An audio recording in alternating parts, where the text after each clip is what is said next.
Yeah. So Professor Deepak Subramani is presently Assistant Professor in the Department of Computational and Data Science in the Institute of Science, Bangalore. He obtained his BTech, MTech dual degree in Mechanical Engineering from IIT Madras in 2012, and then moved to Massachusetts Institute of Technology and got his PhD in 2017. So he was a postdoctoral associate at MIT for about a year. Then he joined Indian Institute of Science as faculty in January 2019. So Professor Deepak's research areas are in ocean modeling, computational engineering, machine learning and deep learning in geoscience, then data assimilation, understanding uncertainty quantification, as well as autonomous underwater vehicles. So Professor Deepak will talk today on machine learning approaches to data assimilation. Thank you. Thank you, Professor Chandrasekar, for the kind introduction. So as he said, I'm a faculty at the Indian Institute of Science. I work in a department called as Computational and Data Sciences. So all the fourth year BTech, BS, MS students, please do apply to do a PhD with us. Now this week is research admissions going on. So we have a CFTI mode of admission, so you don't have to write any gate or anything like that, right? So you can directly apply if you have CGPA greater than 8.5. Which I'm sure you all have. So please do consider that. So I, as Professor mentioned, my main focus is on developing machine learning, artificial intelligence methods and applying them to several geoscience applications. Primarily looking at ocean modeling, looking at how the eddies are propagating in the Bay of Bengal, how climate change affects Bay of Bengal, what is the ocean content, what are tropical cyclone formation, how to predict extreme weather events. Right? So those are application areas. Then we also look at onset date of monsoon prediction. We look at sea level change and how things change with sea level. We work on developing data-driven models called as feature-oriented regional modeling systems called forms, right? So that's what we do. But underlying all of that, somewhere or the other is data assimilation, right? So data assimilation is such a broad term, right? So, and you've all been hearing about data assimilation from the last 10 days or so, right? So, and machine learning is also such a broad term. So what does that mean? Now we hear that machines are learning and humans are getting dumber, right? So like, what does that mean? And what does it mean that data assimilation is doing a handshake with machine learning? So let's try to understand that from a broad perspective. In 1.5 hours, I cannot teach you both machine learning and data assimilation together, but I can give you broad directions, right? So in which you can take your inquiry forward. That's the goal for us in the next 1.5 hours. And since this is a workshop, I kept it very pedagogical, right? So in the sense of as a class rather than as showing you some results from research, right? So that's not the plan. So the way we will move forward is I will introduce the area, introduce the topic, and then we will answer questions, right? So you may all have a lot of questions on what is what. At least understanding what is what will help you in your inquiry going forward, since as I see many of you are in your studies or working as junior researchers in national labs, right? So it will help you in that direction.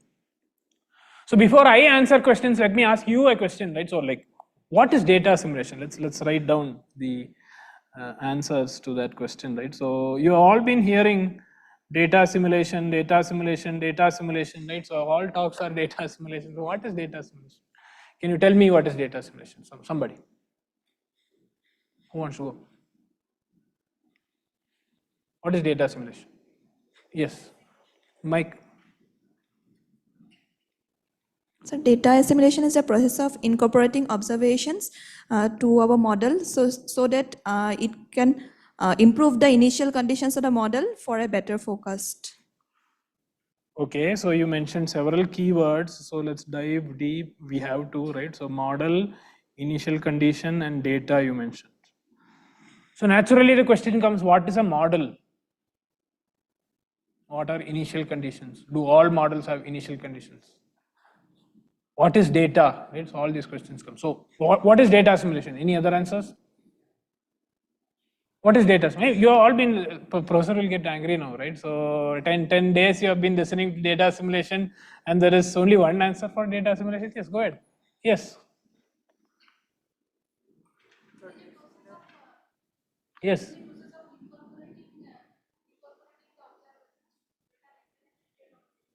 State of the system, okay.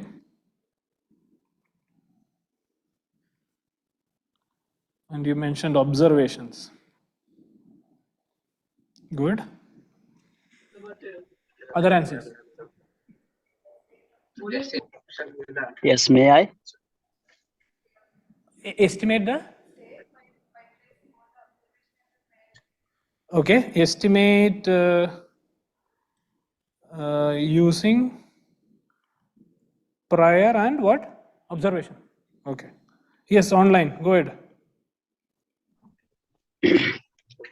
Data assimilation is a data merging techniques that combine pieces of information, and the pieces of information are one given priori and the real-time observations to attain a better optimal state. Okay, optimal state. Good. Okay, we'll write that down somewhere here. Optimal. What is data assimilation? Find an optimal, the process of reducing the error between the observation and the model data. Okay. Process of reducing error between observation and model data, right? Okay. Yes. What is data assimilation? Yes.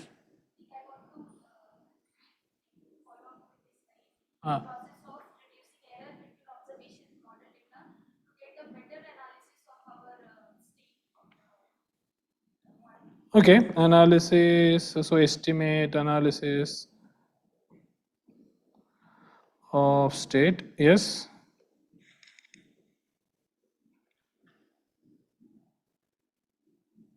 Anything else? Okay, we'll hold that thought. What is machine learning? What is machine learning?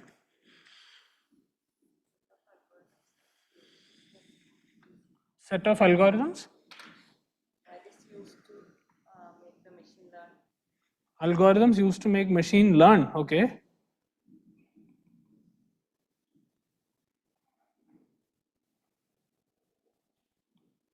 Any other? What is machine learning?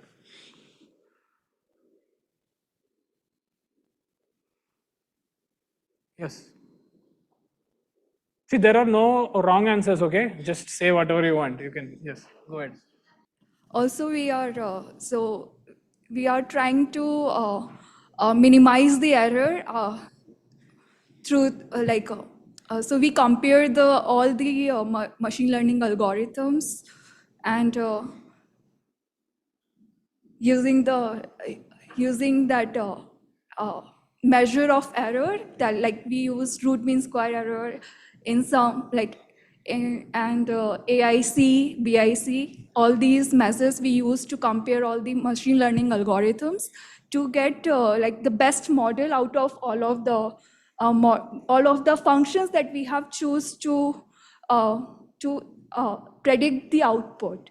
And from the observation, like the predicted and the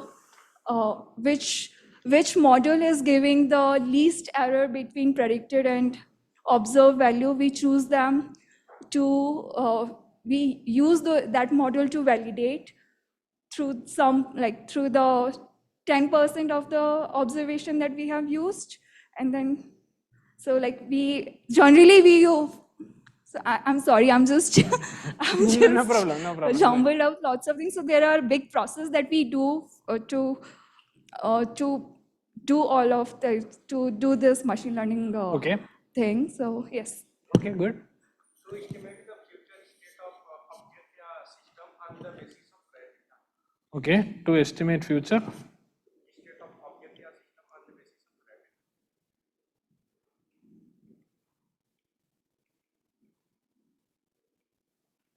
Okay. Now I am confused.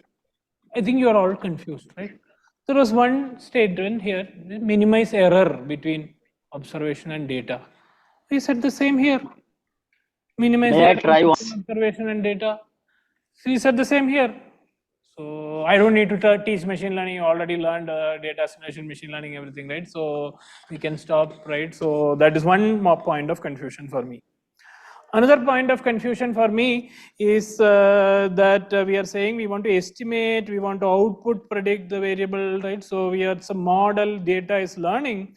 Here also we are saying we want the state of the system, right? So we want, and still some part is not clear to me yet, is like what is this term model, right? So like what does it mean? What is model? It's not clear to me what is data. Because you said model data, you said observation. So no, these terms are not clear to me. Right? We have to establish these terms very, very clearly before we proceed. So let's try to do that. Before that, yes, continue. That's it? Okay. Online, you had something to say?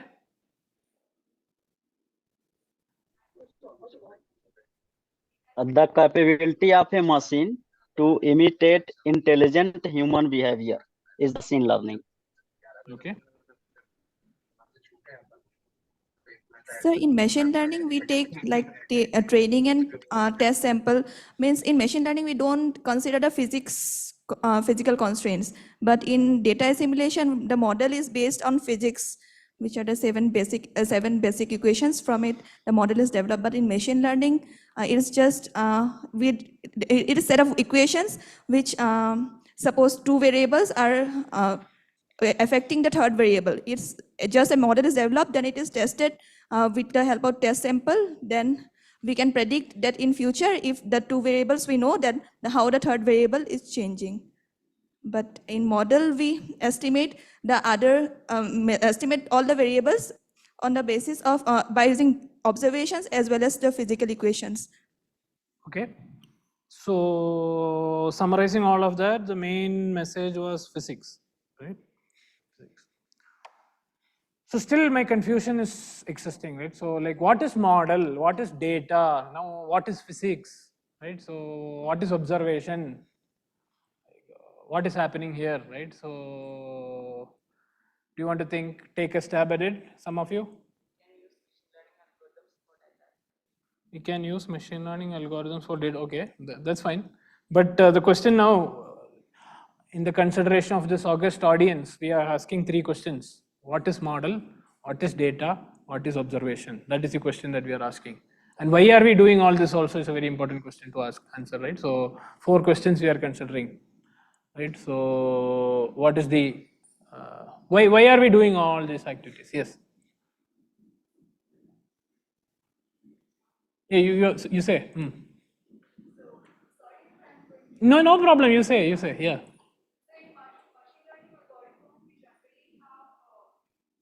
We generally have input and output variables. So where we use input, we are predicting the inputs using the input and output variables. So generally we are dividing our data into three set: train, test, and validation set. And then we use those, we run the model in training data set, and we are predicting the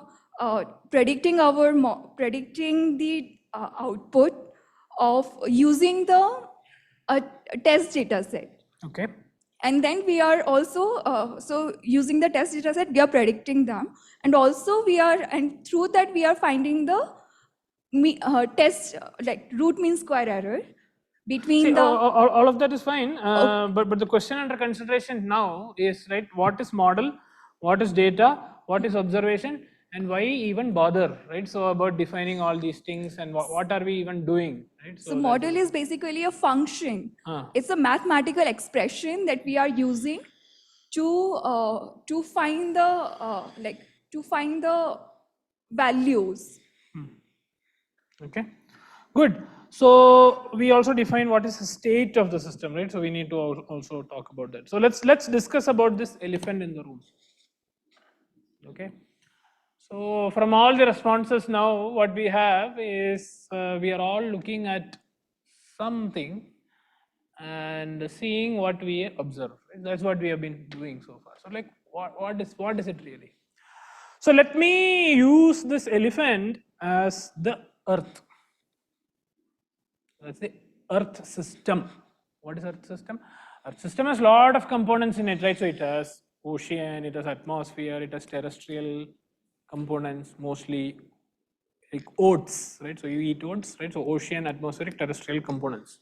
So as earth system, right? It has all these different aspects. It has geophysics, it has tectonics, it has volcano, a lot of things are there. But among that broadly, I can say ocean, atmospheric, terrestrial sciences, right? So let's just look at the atmosphere.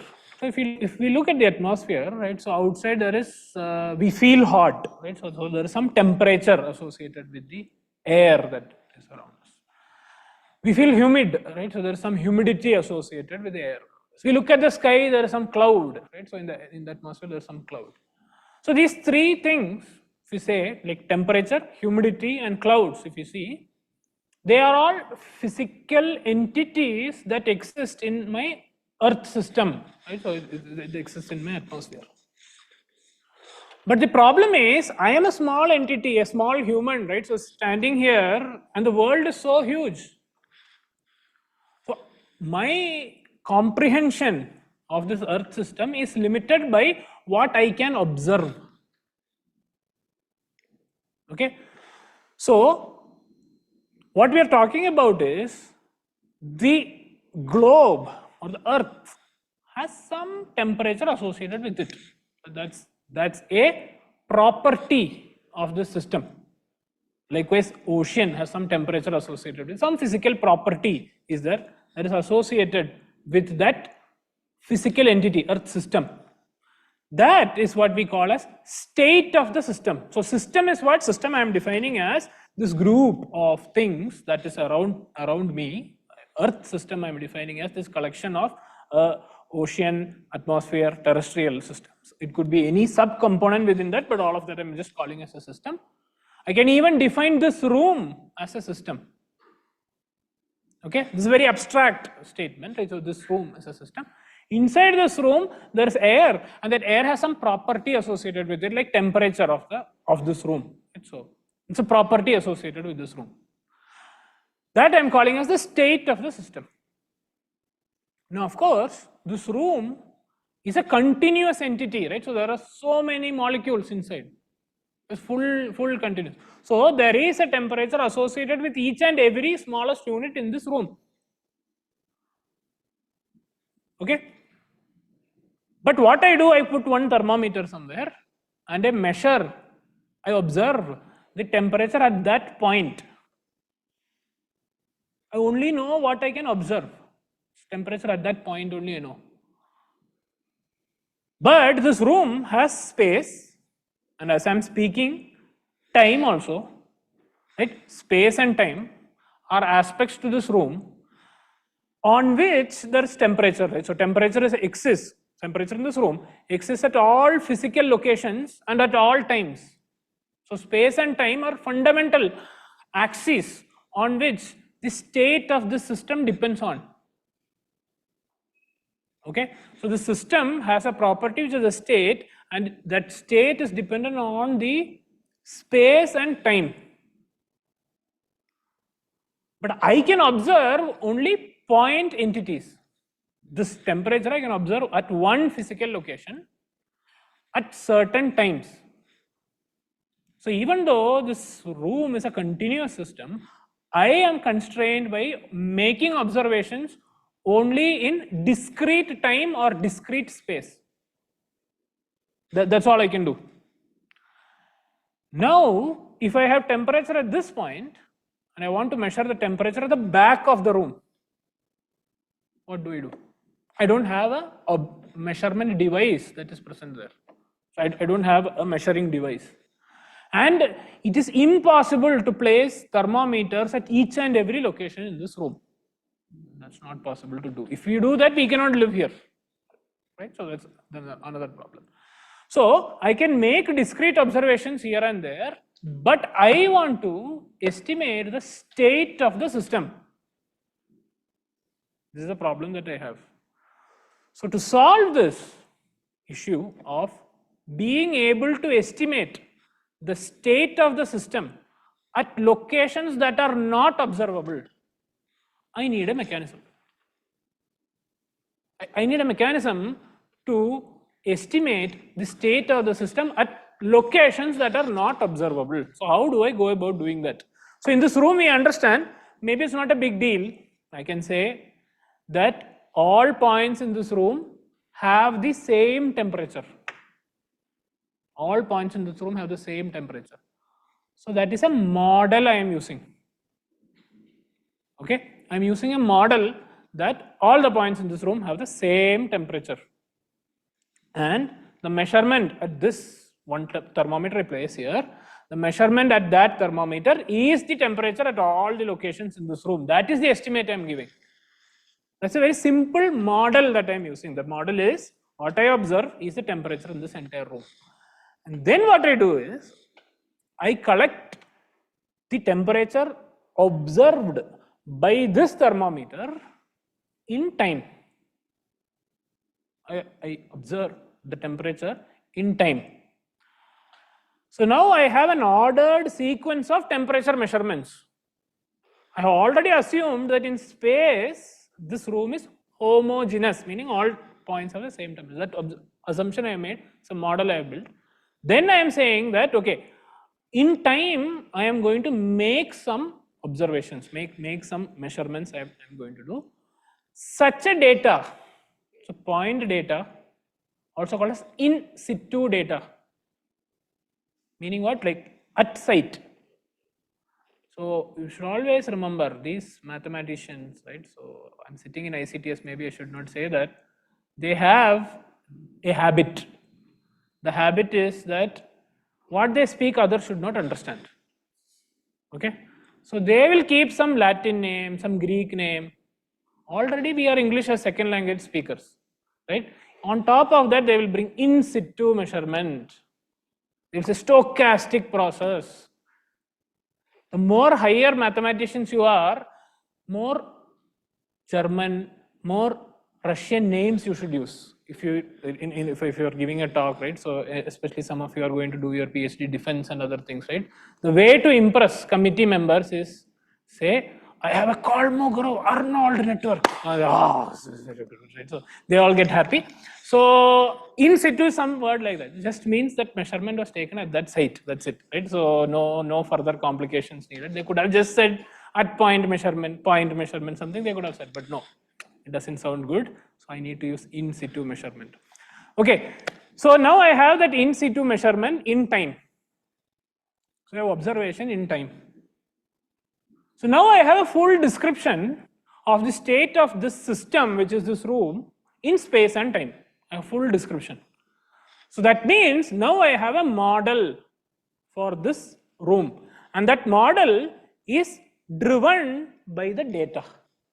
I am making this measurement a time series. So okay, I'm making that measurement. I'm recording it in time. So when I make that point measurement and record it in time, and I look at that data is called as a time series. This is a data. I form a series, and that series has been measured in time, so it's a time series.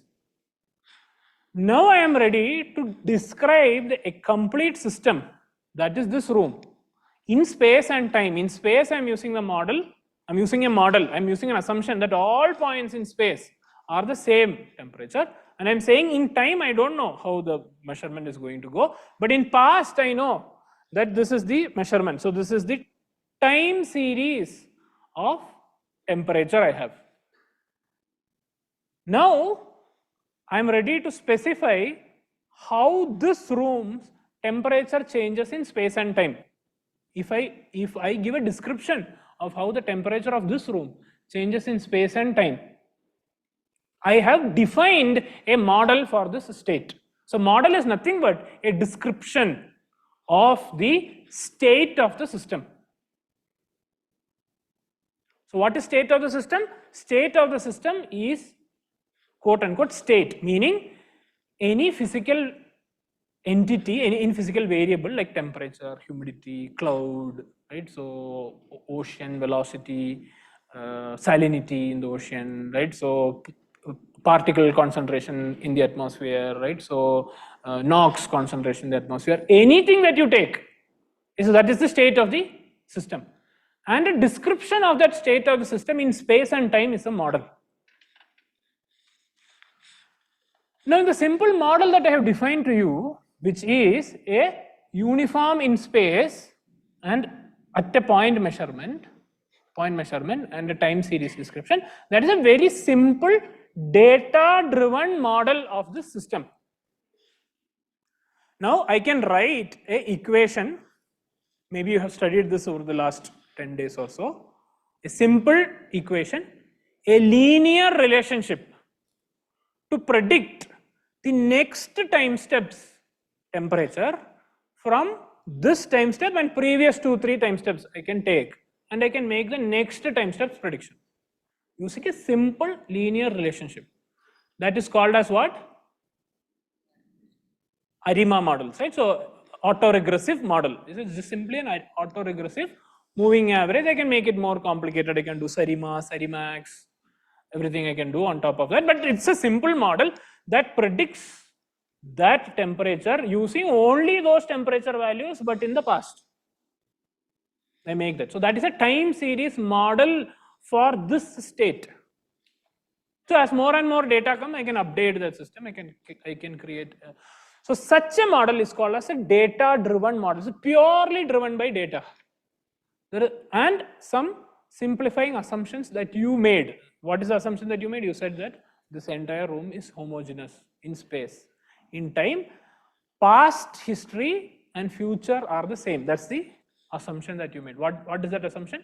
Again, remember, right? Mathematicians have the habit of confusing us. So what is that called? Ergodicity, they will call it, right? So they will say, right? So what happens in the ensemble space and time space are the same. They will say, okay, and then assume that I can model it as a autoregressive model, ARIMA model. I can build and I can predict. So this is pure data-driven model.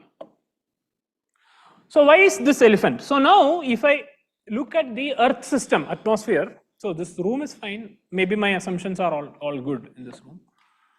But if you take the Earth system, now I have IIT Bombay as an automated weather station. IISc as an automated weather station. Maybe there's an automated weather station here.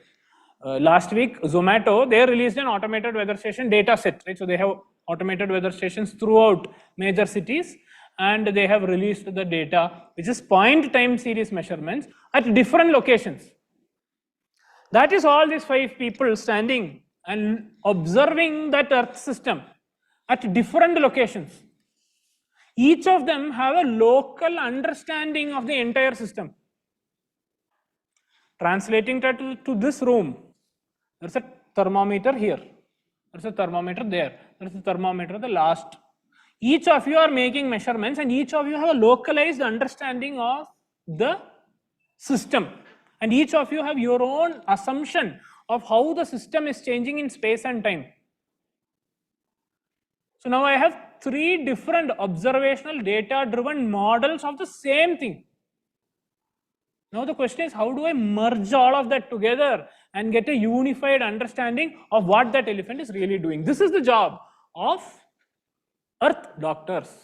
You're all doctors of the Earth, looking at different parts of the Earth system, using measurements, either in situ measurements or X-ray type remote sensing measurements. Human body and Earth are same. Okay, so the way to observe human body is through electromagnetic waves, right? So you take some CT scan, you take some X-ray, right? So you do some ultrasound. They are all some kind of waves that is used and reflections are obtained, right? So you might use a thermometer, right? So you might observe the temperature. So it's all about trying to understand the state of the human body.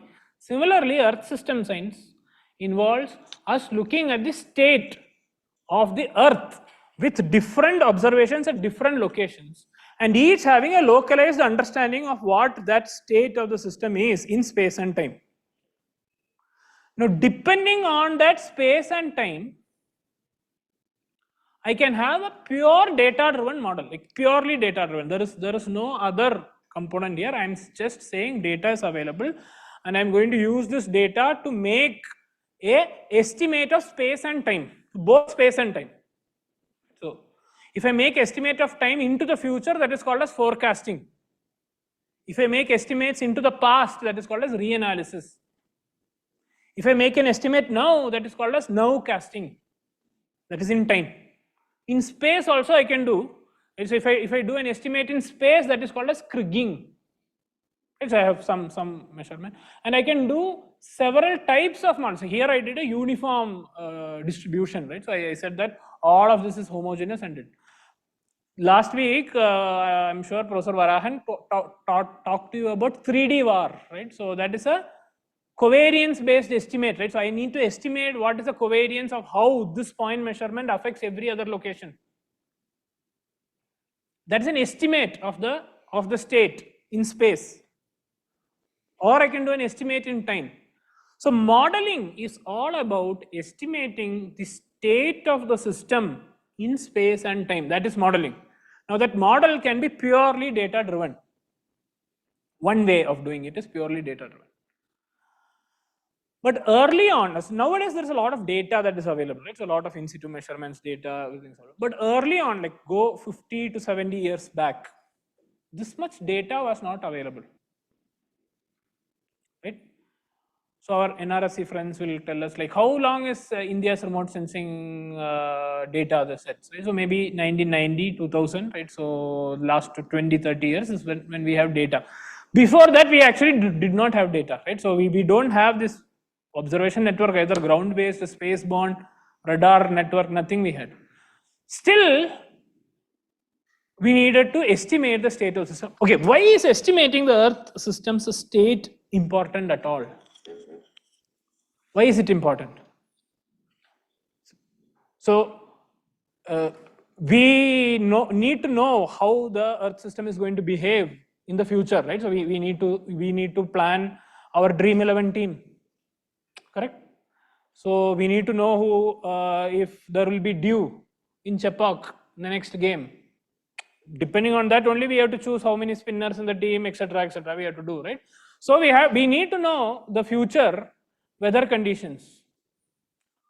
Why Zomato is interested in this, right? So why are they interested in the weather system, and why should they be even worried about this? It's actually very good for you all, right? So there's a lot of job opportunities in that direction, right? So, but why are they interested? Why do you think? Nowadays they are increasing the price on the basis of rainfall. Correct. They need to know this. Also can predict the consumption of specific type of foods like. No, that is okay.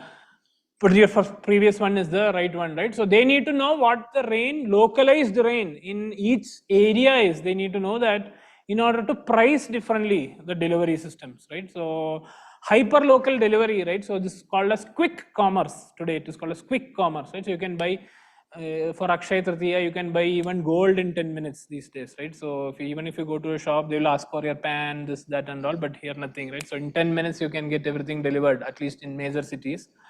So for them, it is very important to know localized rainfall. How is the rain going to come locally? So it's a hyper local forecasting is a fast emerging data-driven system of estimating the state. But there, spatially, it's a very narrow region, right? So time-wise, it's high frequency time, right? So they need to estimate what will happen next 10 minutes in a highly localized area, very fast. So they are all pure data-driven systems, right? So that enable you to make an estimate of the state. So again, let's redefine what is a model. A model is any system that estimates the state, any framework that estimates the state of the system. State of the system means any variable under consideration in space and time you want to estimate. Okay. Now I spoke to you about data-driven models, and then we went into the trajectory of hyperlocal systems. But earlier, there was not much data. Data was less. Still, we needed to make an estimate of the state of the Earth system. Same, we want to do, many of you are working in climate, right? So we want to know what will happen in 2050. We want to know what will happen in 2100. Based on what will happen in 2100, we need to plan our activities today, right? So then only we think we can control, right? So what will happen in the future? So there is no data, right? So like what will be the 2050? We don't know, right? So 2050 has to come for the data to be available. So we don't even have data there. So let's be very careful. Here data means, right? Whenever I say data, it means the measurements that came from some instrument. It's an in situ instrument, remote sensing instrument, some instrument. Data has come. Using that data, I have defined the state of the system using some assumptions, that is model. If I don't have data available, still I want to make a prediction. What I can do is, I can say that this system has some known behavior. For example, I can say that temperature of a system is governed by the input heat and output radiation. So I need to define some physical mechanisms. This is incoming solar radiation. Then these objects absorb the heat. Then they radiate outgoing long wave radiation, they do. And that gets absorbed by aerosols in the atmosphere. So it heats up the entire system. I park a car under the sun, it gets very hot inside, right? So solar radiation came in, the upholstery absorbed it and it released radiation, long wave, that could not escape the glass, so inside it. So there is some physical mechanism using which I can describe the state of the system, given what happens outside the system or how that system is in the beginning. So let's revisit this concept. So this room, we are interested in estimating the temperature of this room at all space and time. We are interested in doing that. We don't have a thermometer here. The data is not available. Still we want to do this estimate. So how do we go about doing that? We say, we understand the principle by which this room's temperature changes. What is the principle by which this room's temperature changes? How much sun is coming from outside, how much sun is coming from the top, and how much is the air conditioning picking up the heat. So that is what two competing factors, one is heating and one is cooling. So there is some Q in, heat coming in, and there is some Q out, heat is going out, and this entire room has some heat constant that makes it change the temperature in time. So I can write mCp dt by dt, right? So I can write here mCp dt by dt is some Q in minus Q out, I can write. So I am defining the physical process in this room in terms of some mathematical relationships based on fundamental understanding of what is happening here. This definition uses physics to estimate the state of the system.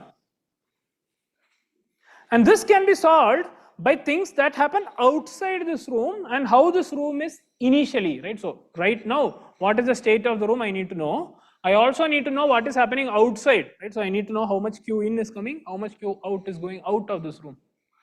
So what do I need? I need the initial condition and boundary conditions.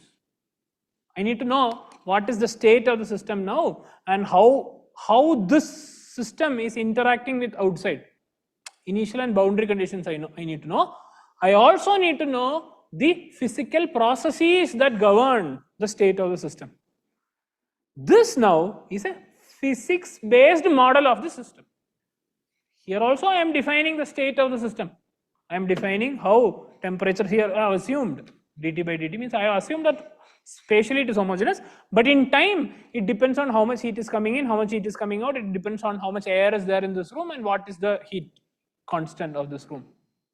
So now I am defining a physics-based model of the system.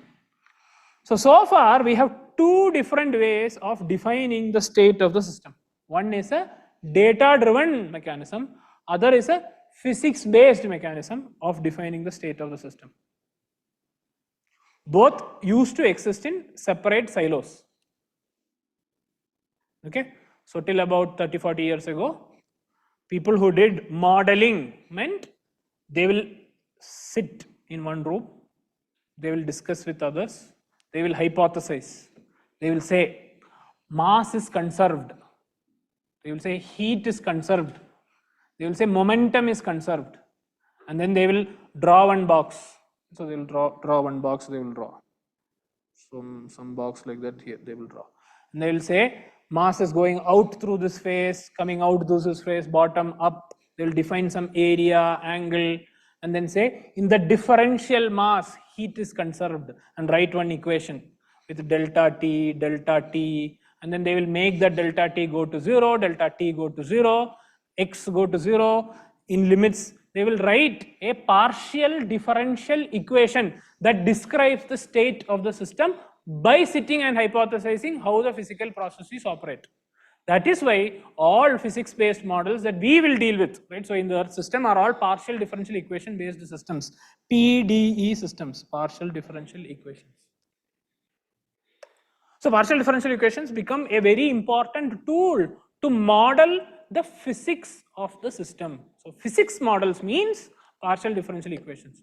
So much has passed, right? So till 2024 that new students are unaware, like so they just say, okay, and that's what the answers that I heard from you. And so because you might have heard your advisors or seniors talk about physics.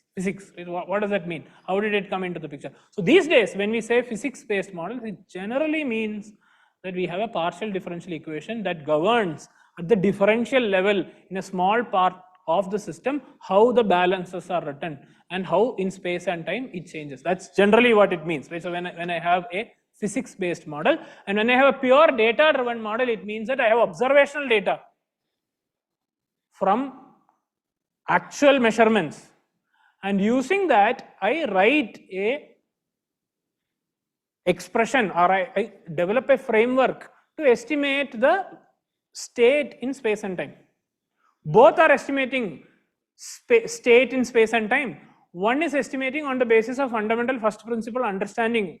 Other is doing it purely based on data. So it's a data-driven model or a physics-based model. So this continued for a long time, and people understood that the world around us is too complicated. Okay? Perfect equations, equal to signs, equal to 0 and all only exists in classrooms and textbooks and laboratories.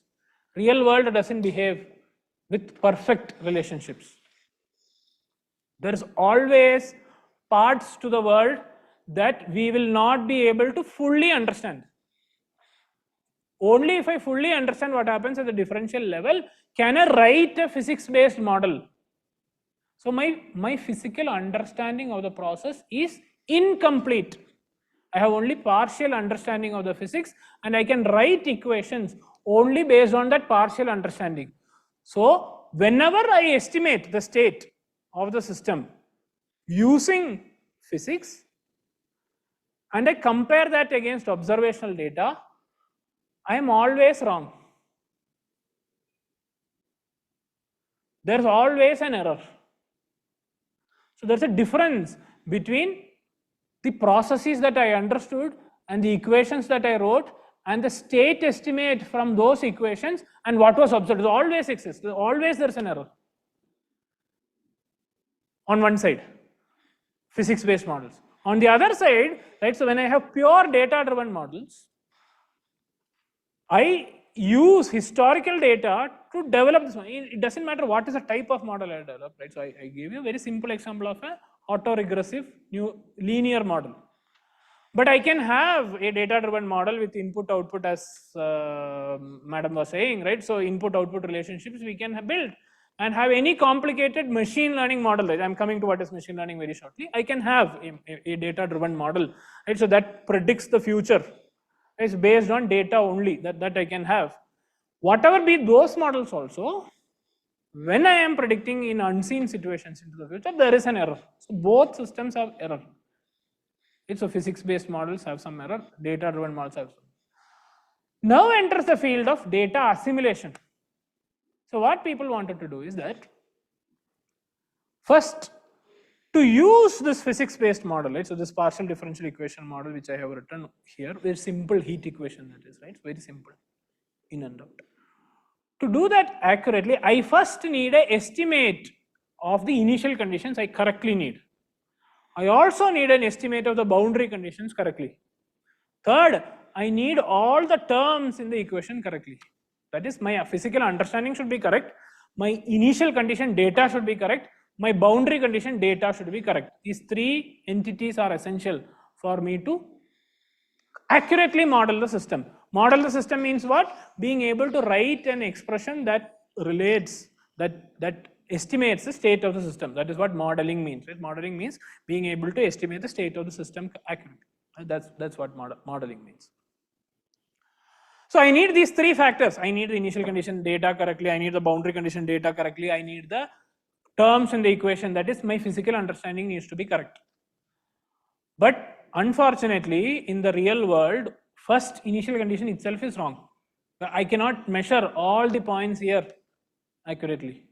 Boundary condition is also wrong. So I cannot measure how much exact heat is coming in, how much exact heat is going out. That is also wrong. Even my equations are wrong. My understanding is not full.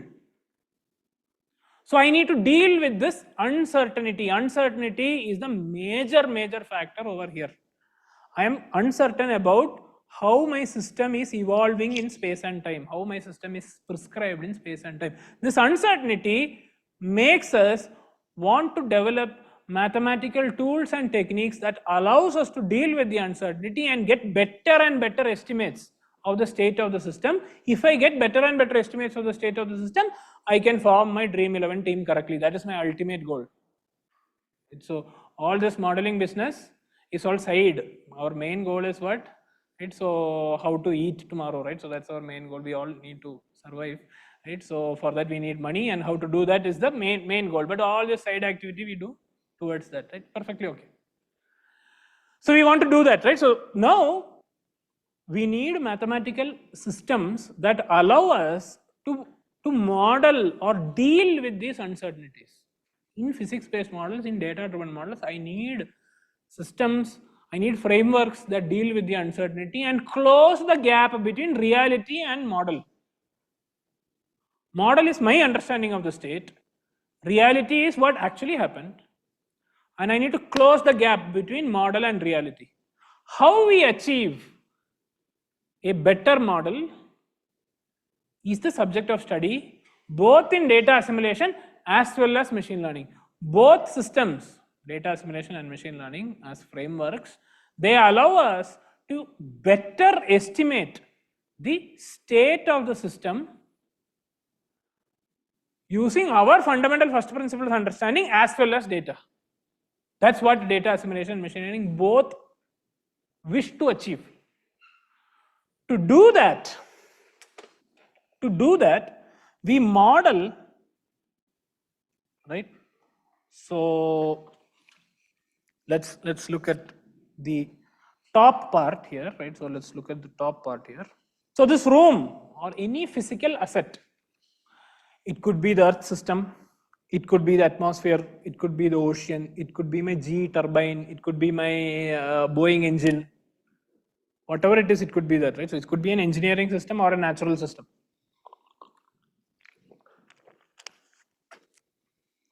So that natural system has some true initial state of this room. Okay, and it evolves in time. So from that initial state, that system has its own mechanism in reality with which it updates its state. State of the system keeps changing. We have some sensors here and there, like dotted. We have put like the people looking at the different parts of the elephant, right? Like that we have some system that collects the space-time relationship of the state of the system. We have that. So that is sensor data. Using this, I can do a pure data-driven model. So this is the physical part of the system, physical part of the state. Using this, I can do a pure data-driven model. I also have a physical understanding of the state of the system. Like Earth system means I know that Navier-Stokes equations are governing how the atmosphere is moving, right? How the ocean is moving, Navier-Stokes equations. And variants of the Navier-Stokes equation, conservation laws are governing that. But the problem is I don't know the initial state accurately. So I need to do some uncertainty quantification. I need to quantify the amount of uncertainty that is present initially. I need to solve that problem first. Usually we solve that problem by having a probability distribution of the state. We say that, okay, I don't know the state exactly. One number I am not able to give. But I know that the value here belongs to a normal distribution with mean 0 and standard deviation some number. It's an assumption that we do, right? So that's uncertainty quantification. I need to quantify the amount of uncertainty, and people have made a full field out of it. That is, somebody said, analyzing the stochasticity of rain, right? So applying stochastic methods to understand it. So what that means, right? So is I accept that my estimate of the state is uncertain. I don't know it exactly. Now I try to put some probability distributions to describe that state. The process of putting a probability distribution to understand the state is uncertainty quantification, quantifying the uncertainty of the state. So I do that uncertainty quantification, and I have physics that govern. So many people said they are using WRF, Weather Research and Forecasting System. WRF is a model. ROMS is another model, Regional Ocean Modeling System. So I'm sure Arya will talk to you about that tomorrow. Right, so MOM, Modular Ocean Model is another model. ECMWRF, right, so that is a European model for the weather. WRF is an American model for the weather, right? So there are different models. All of that solve the same set of equations. Physical understanding is the same, but they all have different uncertainty quantification mechanisms. Right? So to close things that we are not sure of. That's why many of you are working on cloud microphysics parameterizations, turbulence parameterizations. So all of these are necessary because we don't know what those terms are exactly, right? So we need to model that correctly, right? So using first principle understanding, we can model those terms. So as I said, to understand all of this in one broad view, it is that we have initial conditions, we have boundary conditions, and we have terms in the equations, and we are uncertain about all these three things. Initial condition is also uncertain, boundary condition is also uncertain, physics is also uncertain. So now you can work on one of these things, right? So you can work on improving initial conditions. Somebody said that data assimilation meant improving initial conditions. That is one aspect of things. You can work on correcting boundary conditions. That is another aspect of improving the system. So broadly, there was a confusion at 2:30 when we asked the question. There was a widespread confusion here on confusing the objectives with the methods. The broad confusion was that you started defining data assimilation based on your objective. But data assimilation is this broad scheme, framework of improving the state estimate of the system. To do the state estimation of the system, I can have a physics-based model, I can have a fully data-driven model. Or better, what I can do is, I can combine the best of both. So I have observations coming in, sensor data that is coming in. Parallelly, I have a digital twin that is running. This digital twin is now a digital description of the state of the system. That is a digital twin. That is my model, my physical model. Right? So this model is my computational model, sorry, my computational model. This is WRF, ECMWF, right? So ROMS, a climate model, CMIP model, MIP, all those models, right? So, or a fluid CFD model for a turbine. All these models are my simulation of the state using uncertainty quantified data, right? So I can quantify uncertainty initial condition, put some probability distribution, forecast an ensemble, right? So that quantifies the initial condition uncertainty. I can have model uncertainty also, right? So I don't know how exactly turbulence works. So I might have different ways of handling this turbulence. I might not know how boundary conditions operate exactly, so I can put a probability distribution there.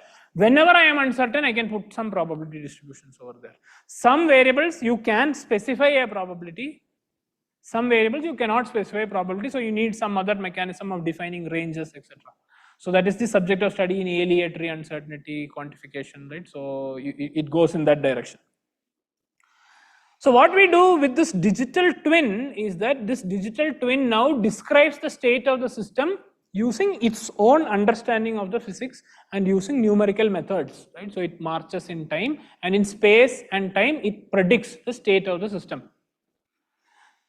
The physical twin, that is the actual Earth system, also has its own mechanism, right? So that's the reality that we are trying to use to estimate the future.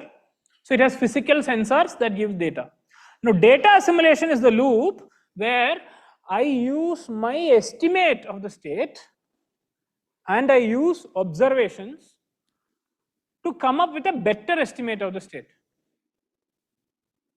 So this would mean nudging the model's forecast of the state of the system towards observation. It also might mean changing the observations towards the model. So the direction of nudging can be both, right? So either way. But that is broadly what data assimilation is all about, right? So if we understand that data assimilation as a mechanism of improving the state using my digital twin, which is a understanding of the state of the system in terms of partial differential equations, I write that and estimate the state of the system, and improving that state estimate using observed data. Now I have a request to all of you. Whenever we use data, we should really use data only to mean observational data. So that is real data. Model forecasts are not data, they are an estimate. But we are so much used to doing that, at least in your brains, this distinction should be clear, that data really means only observational data. Nothing else really qualifies as data. But since we have more and more used, right, so I don't want to change the way the community thinks. So make specific distinction as observational data and model data. Whenever you say data, make a classification, right? This is observational data I'm talking about. This is model data I'm talking about. Whenever I say data, I purely mean observational data. Whenever I say model, I mean what you say as model data, right? So model is an estimate of the state, and that estimate can come from a physics-based model or a data-driven model, right? So it can come from either place, but that is an estimate that comes from assumptions that you have used. Data means it's observational data, right? So in situ measurements, remote sensing measurements. There can be some models that go behind producing that data. I'm not talking about those, right? So for example, our remote sensing friends will tell us the radar only measures reflectivity, right? So from that I have to now do an estimate of what is the range structure. The microwave imager gives you the temperature, right? So TMI it gives you, right? So TRMM microwave imager or any other microwave image, it gives a hyperspectral image. From that you have to estimate the state, right? So Kalpana gives you an IR image, right? So INSAT 3D gives you an IR image or a visible spectrum image. So these are all remote sensing. From that we have to estimate what the, I'm not talking about that model. Assume that we have corrected all of that and get the data as a Earth systems engineer, Earth system scientist, right? So we have data coming from observations, either remote sensing in situ or from estimates from the model, and combining these two together is the purpose of data assimilation. So if I were to write this mathematically,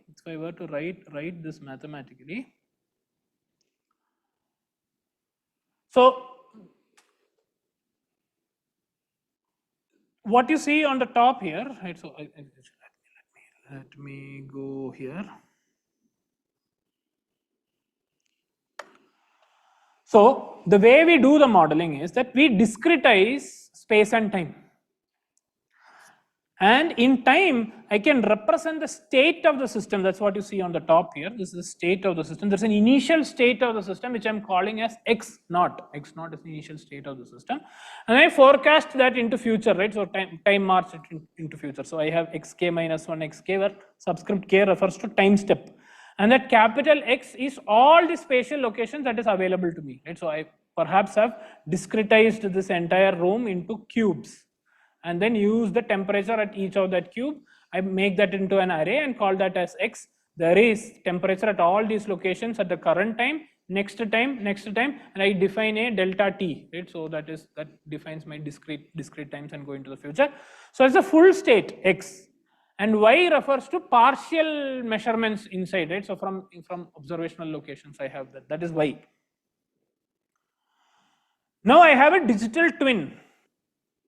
This is a model. The top is the physical twin, bottom is the digital twin, where I have a model that estimates the state in the future and observations that are simulated observation. All hats are model estimates. So I use a physics system to march forward. So I use my physics and then use an observation model. That means a selection operator, right? So at this location, what is the temperature? You read it. The top part is the actual measurement. Y k minus 1 is the actual measurement. Y hat k minus 1 is the model's estimate of the temperature at that location. This process is called as a hidden Markov model, where I assume that xk is the true state of the system that is not fully observable by sensors. I can only observe a partial part of it, right? So yk is the observed state of the system that is measured by sensors, usually a subset of xk. And we have a simulation of the state, which is x hat, based on our physical understanding of the system. And y hat is the simulation of the observations. Now the difference between simulation of the observations and actual observation can be used to update the simulation. The process by which I use that difference to update the state of the system is machine learning. Sorry, is data assimilation. Right? So that process is data assimilation. Now let us write how the digital twin evolves, right? So that is the model of the how it evolves. So I can write xk, that is the state of the system,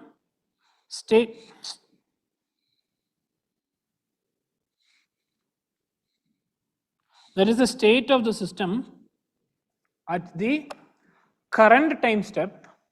I can write that as a function, which is my physics-based model first, right? So partial differential equations, whatever I wrote, I can write u at the current time step in terms of some gradients of u on temperature at the previous time steps, boundary conditions that came when I started the model, all of that combined together, so that f, it uses the previous states of the system and some parameters.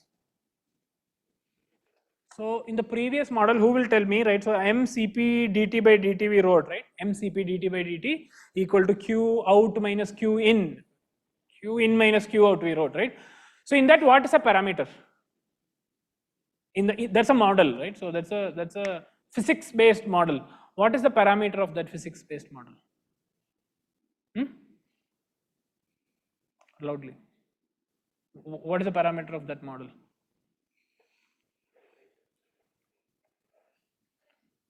Temperature. Okay. Is that temperature a parameter of the model? Okay. Now we need to discuss. Cp is the parameter. Okay. So that's the correct. Cp is the parameter. So we need to discuss now. It's not your fault, right? So state of the system is temperature. Okay. That's a variable. That's a state. That's a geophysical variable. That is not a parameter. So when we talk in terms of data assimilation, machine learning, etc., parameter means those parts of the model that is necessary to specify the model itself, like Cp in this case, specific heat, turbulence, coefficients, right? So those are parameters. In the case of machine learning model, weights and biases are parameters. The tree splitting, if I use a tree-based model, those are parameters. But widespread, and this I have heard this mostly in India and not too much when I was in the US, is we use the term parameter to talk about temperature. It's not wrong, I mean I won't say it is wrong, But thinking it from that perspective kind of pulls us back in trying to develop this kind of machine learning models, etc. Because the word parameter is not used to mean temperature in the world of machine learning. The word parameter is what is there in the model itself. That's what parameter means. It's the rest all variables. State of the system. State of the system is not a parameter. So it's not wrong. It's just a convention that we use, and it has to be clear in our heads, right? So when we say parameter, what it means. No, don't go and fight with your advisors wherever you are, right? So saying the parameter, no, Professor Deepak told us I will not use parameter here. Whatever they are using, you use. But inside your head, right? So you should be clear about that distinction. Whenever you write papers, etc., you need to be clear, right? So when you write parameters and you get a foreign reviewer, most likely they are not going to understand what you're saying, right? So be careful about that.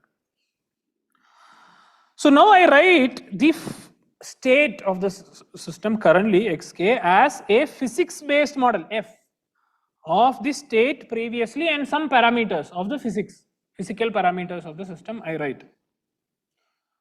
Plus, so this first term, this f term describes everything that I know, all the physics that I know. But that is also uncertain, right? So that's what these parameters control. So I don't really know what the turbulence is. I just know the turbulence is happening, but I don't know how exactly the turbulent mixing happens. So I specify some. I don't know the specific heat content of the air in this room. So because I don't know humidity, I need to know that to specify the CP, right? So I don't know the heat content capacity. So that is a parameter of the state. But whatever I know is combined here, right? So in this first term. The second term is a data-based system, right? So it's a pure data-driven model. So that could be an ARIMA model with some weights and biases. It could be a neural network with some weights and biases associated with it. It could be a tree-based model with some splitting and some learning rates associated with it. Plus some U, which is our control input. So in Earth systems, this is not there, right? So this part doesn't exist in Earth system, but I'm giving you a full. Okay, maybe it is there these days, right? So if you do cloud seeding, for example, then U is necessary. So if you do some engineering in the system and you change the state through some man-made processes, right? So then you need that U. Some anthropogenic forcing you do, you need that U. So in that sense, it's okay to include that. So that is also dependent on the state previously, right? So that's some control input. This is something you have control over. So you can change. You can decide to do some cloud seeding. You can decide to capture CO2 and sequester, right? So a lot of things you can decide to do. So that is what. Finally, last is I give up now. These are parts that are unmodeled, that we call as process noise. So we decompose our understanding of the state of the system, meaning our model. So this is the model that we are building, state of the system. We decompose that into physics-based parts, which involves equations, mostly partial differential equations about the physical processes that I know about. Then pure data-driven parts like an ARIMA model, or a neural network model, whatever it is, plus some control inputs. This is something that I have control, and some unmodeled process noise. This is something that cannot be modeled. So far, you might have looked at only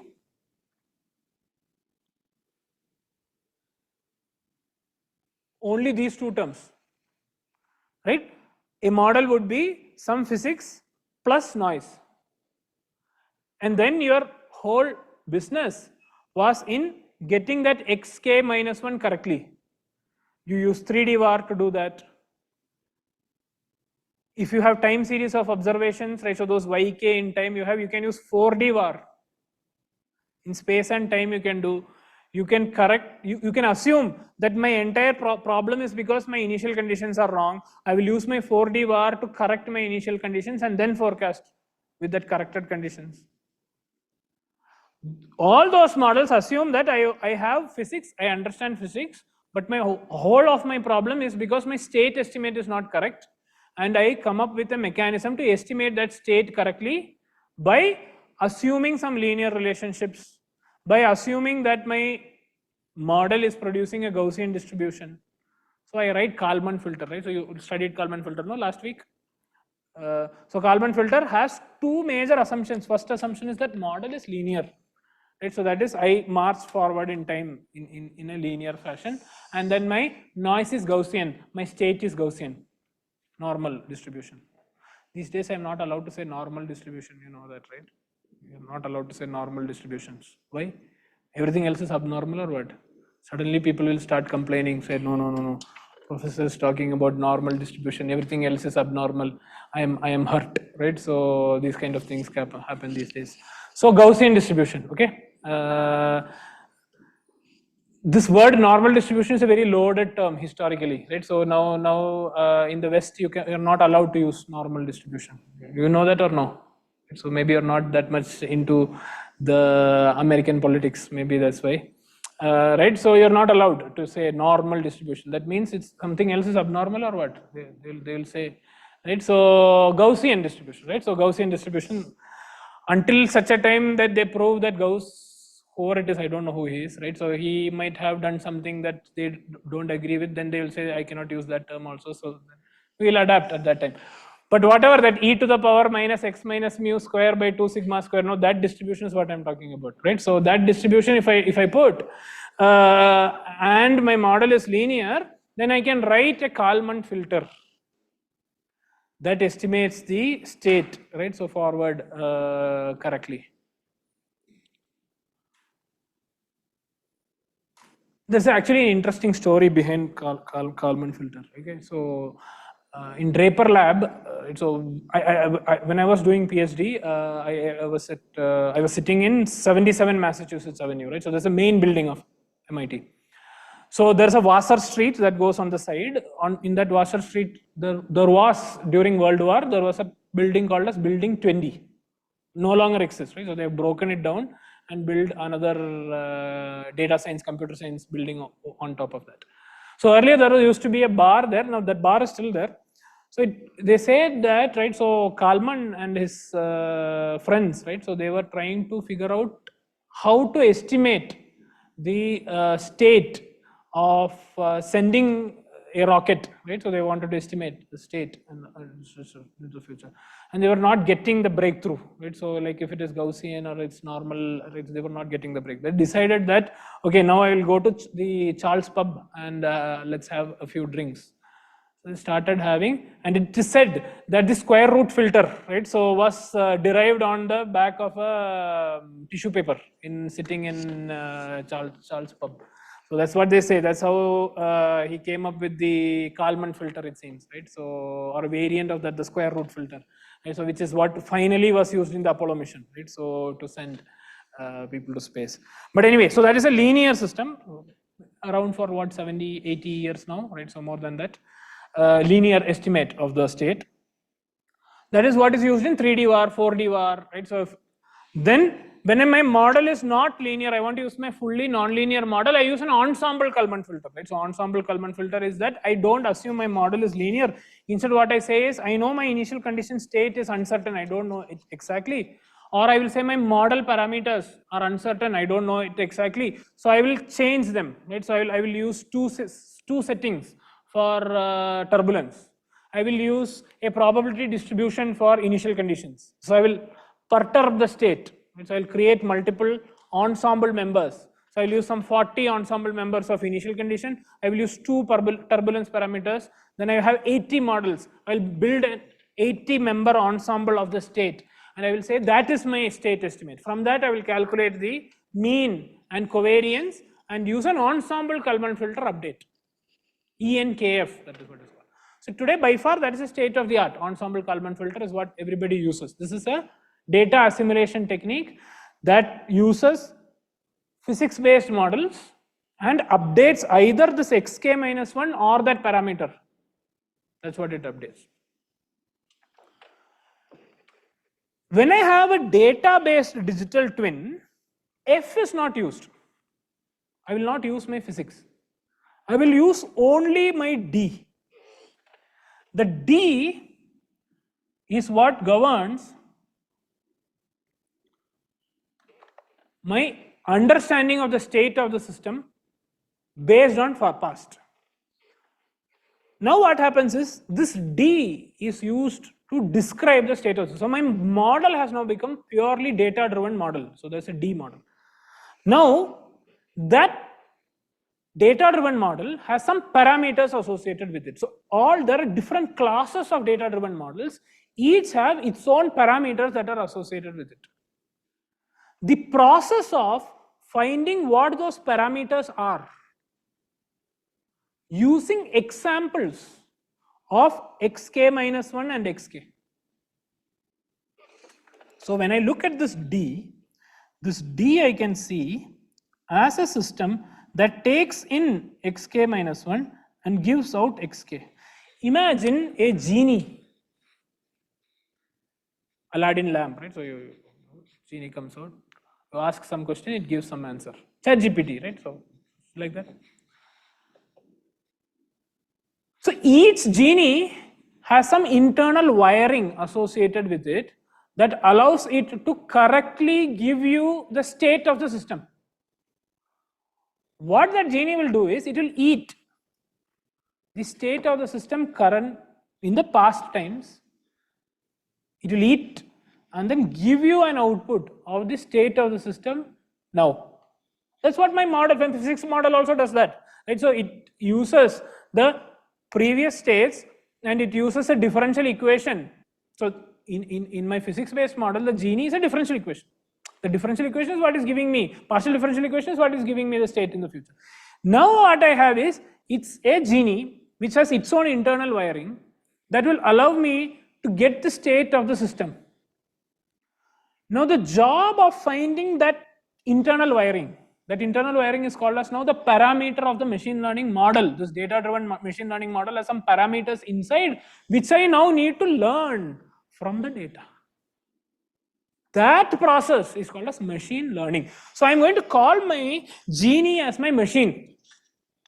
This is the machine, this is the beast that is going to give me the correct answer every time I feed it with some input data. But this beast is all powerful. It doesn't know what is the answer it should give. So I must train it. During training, I will show it examples of what to eat and what to output. Lots and lots of examples I will give. When you eat this, this is the answer you must say. When you eat this, this is the answer you must say. We have seen this before, no? When? In JEE coaching. We have seen this. When you went to Fiji or when you went to whatever coaching center you went, what did the professor do? This question, A answer by heart. No. Right? So this question, B is the answer. Repeatedly, he will make you do with examples of input and output, and your brain gets wired. Whenever you see that question, you will tick it and keep going. Same thing only happens here also. There is some internal wiring for this genie, which are its parameters, and I now need to learn that parameters from the data. So I need to make the machine learn from the data. So machine learning is the process of figuring out what those parameters theta are. In machine learning, I don't touch x. X I don't touch. Xk minus 1, xk I don't touch. I use examples of xk minus 1 and xk and learn the parameters. That is the process of machine learning. In data assimilation, new I don't touch. If xk minus 1 comma new, I did not touch new. Parameters were fixed. I just perturbed it, created an ensemble, and I got a better estimate of x. I never updated my model. So both processes, the first term and the second term, both of them are to get a better estimate of xk. In data assimilation, what I did is I used this physics predictions and did a calculation outside of it.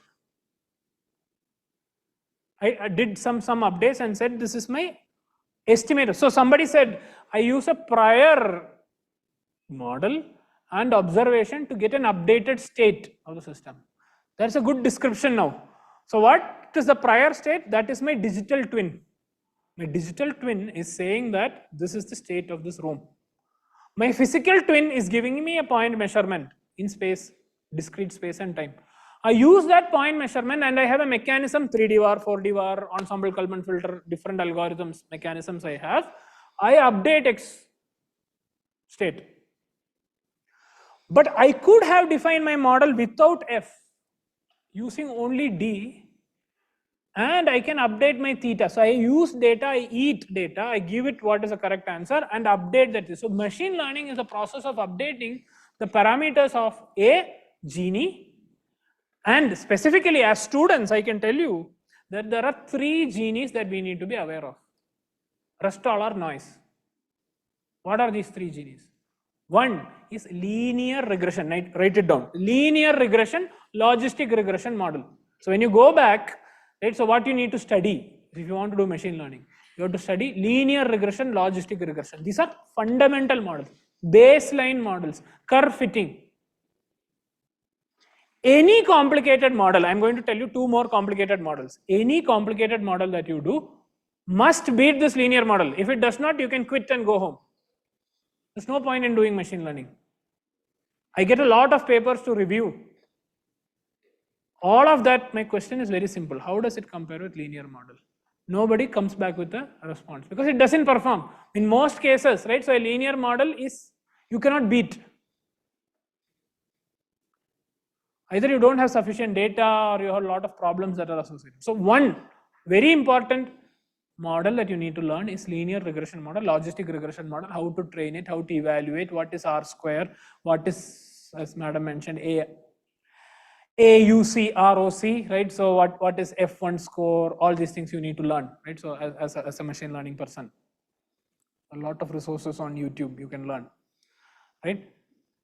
Second most powerful model that's sufficient for most of these Earth system modeling tasks is called as gradient boosted tree model, GBT, gradient boosted tree model. There are 2 variants, gradient boosted regression tree and gradient boosted classification tree, GBRT and GBCT, regression and classification. Gradient boosted tree models, GBT. This is what you need to study. And there are 3 implementations for this gradient boosted tree models. One is called as XGBoost, extreme gradient boosting. This is one package that is available. Another package is called as light GBM, light gradient boosting, light GBM. Third package is called as cat boost. 3 packages: XGBoost, light GBM, cat boost. These 3 models, what they do is they give you the D, specification of the relationship between input and output. If you have lots and lots of data, you can now train those models to give the output from a specific set of inputs. Now, to do machine learning research, to do data assimilation in machine learning research, what you have to do is you have to specify the problem at hand. You have to specify that problem. And that problem could be, you want to estimate how the clouds are moving. You want to estimate, or you want to estimate how the water is produced there in cloud. Could be one problem. So then the machine learning model that you define need to take whatever is the causal factors for that output, and you also need examples of the output. So ideal situation is you have a lab setup, right? So where you change a few things and then you observe how the cloud is formed, right? So and then you can develop a relationship between that. That's the ideal situation. Or in the ocean, you want to figure out where an eddy will be formed. So eddies are governed by sea surface height, sea surface temperature. So that is what governs the formation of eddies. So I now need a model that predicts how eddies are formed. Means I now need to develop this genie that will take sea surface eats sea surface temperature, height, and outputs eddy location. 80% of the work of using machine learning and data assimilation for earth science engineers, scientists like you is figuring out what problem you need to solve. That is the main problem. That is where most people fail. They're not able to specify what is it that they want to do. If you correctly define the problem statement, right, your job is 80% done. After that, figuring out which model to use, right? So I already told you linear regression, first you have to try. If it doesn't work out, I mean, if the gradient booster tree doesn't beat linear regression, there is no point. Machine learning is not applicable for your problem. Third is neural network models. So within neural networks, we all deal with image-like data, right? So all our model outputs are image-like data, right? So that means they have some space. It's like a photograph, right? So it's like a remote sensed photograph or a model produced photograph, and videos. They are still images or movies, right? So think of Earth observation data as movies, images or movies, and the best model that can be used for image or movie to predict the next state and what you want to do is called as convolutional neural network models, CNNs, convolutional neural network models. Or these days, there's a model called as vision transformer model, transformer models. So you only have to study 4 models, right? So linear regression, logistic regression, that you already know, I assume. Gradient boosted models, convolutional neural networks, and transformers. These are the 4 models that you need to study. That is only 10% of your work. 80% of your work is defining the problem statement, getting the data, how it is to be done. That is 80% of your work. And thinking in terms of what I described to you, right? So how will you think about your problem? You need to think about your problem as, I have a state to estimate. I have a system whose state I want to estimate. Figuring that out itself is a task. You figure that out and then identify what variables of that state now I need to model. What is that X I need to know? Once I know that X, I can apply regular ensemble Kalman filter, whatever it is, use Earth observation data, use a WRF model, whatever. I can merge, update my X. I can do that activity. That is one activity I can do. Or I can develop a machine learning model which uses this data and trains. That is also data assimilation. So I'm assimilating the data that is coming. In live, I am updating the parameters of that model. What is the model type that I use? I either use a linear model, like an IRIMA model is a linear model, or I use a convolutional neural network model, or I use a gradient boosted tree model, or I use a transformer model. Right? So I use one of these models. Whenever data comes, I update the parameters and then forecast into the future. That is data assimilation, going parameter estimate into the future. Now there's a lot of work that combines these 2 aspects, that is the works that involve. So to do an ensemble Kalman filter, I need a large number of prior states. So I need a lot of prior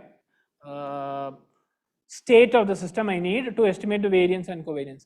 So you can use a generative AI. This is latest research, right? So this is very, very new. Even our lab, we don't have results in this direction. So you can use a generative model to get that state estimate. The uncertainty quantification can be done using a generative model, and then you can apply classical Kalman filter type techniques to do the update. But the prior estimate doesn't come from a model which is a physics based model, but rather it comes from an AI model. It's so like a diffusion based model or a graph neural network based model, right? So like GraphCast, GenCast, these are models from Google.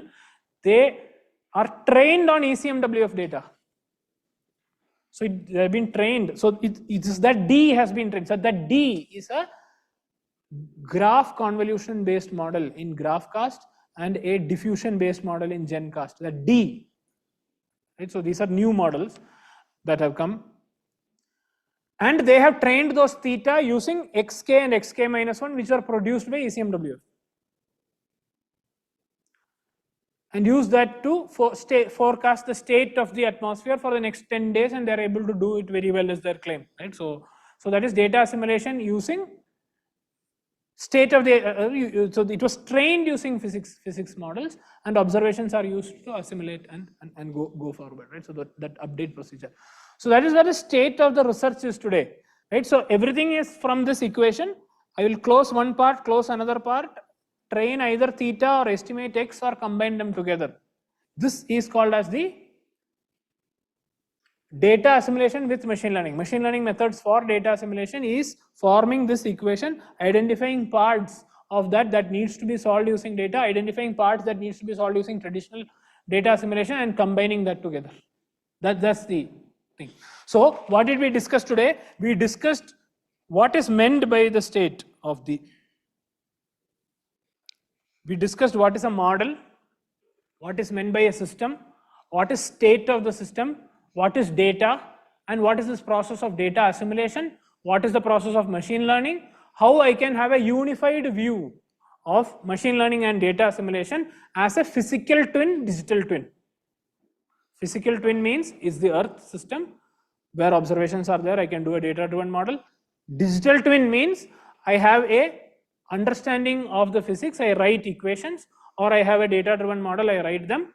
And then data assimilation is updating the state by nudging it, right? So using that hidden Markov model, machine learning is finding the parameters of one of these 3 or 4 machines that I discussed using the data. This is the broad understanding. Based on that, I told you what all to study. You study those, formulate the problem, state it together, write it, and publish papers, right? So with that, I will stop today. If there are questions, we can answer them. Otherwise, if you are all tired, you can go for coffee.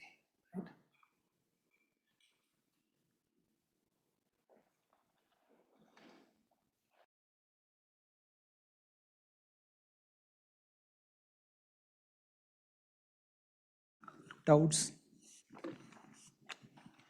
So in machine learning also you need to have the noise, right? Or so your D also should have that noise. Yeah. So process the noise. full state, I don't have F, I don't have U, I only have D plus noise.